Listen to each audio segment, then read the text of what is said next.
All right, today I'm going to show you how to start a BMW R1150 GS in the cold. A good old-fashioned dead cold start. And by dead cold start, I mean I already started this, so it's going to crank over a little bit quicker than you guys at home. But I'm going to show you the process of how to crank over these bikes in the cold, because they are not cold-blooded. They're warm-blooded bikes. They tend to struggle to start in the cold in my experience. So here's how you do it. First thing you're gonna wanna do, and BMW recommends this from the factory, lift this up. This is right next to your clutch lever on the left-hand side of your bars. This is your fast idle. It essentially acts like your choke on this bike. This bike's fuel injected, but if you try to start it in the cold without this up, it will just die, and that's what your manual says. So you're gonna wanna lift that up, and then secondly, what you're gonna wanna do is you're gonna wanna give it a little bit of throttle when you start it up. You don't have to do this.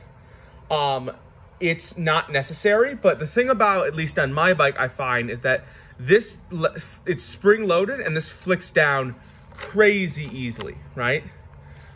So it's one of those things where if you give it a little bit of throttle, it will make sure the bike doesn't just die on you. And you can either put that lever back up or you can just start riding. So I would give it a little bit of throttle.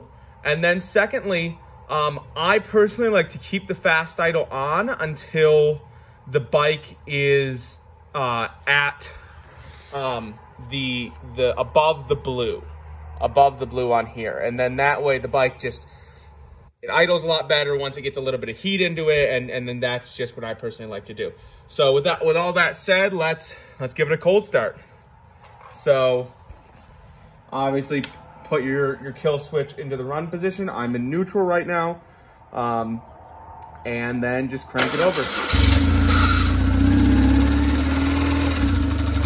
You see it kind of automatically flicks down. It flicks down real easy. Now we're not in fast idle, and the bike is a little bit rough. So once it gets some heat into it, it runs a lot better. So I'm gonna turn the bike off. So basically, yeah, that's how you cold start a GS. Put your fast idle up, give it a little bit of throttle to make sure it doesn't just die, or make sure that your fast idle stays up, either one, and give it a little bit of heat and she'll run great. Anyway, hope this helped, and if you have any questions, leave it down in the comments, and thanks for watching.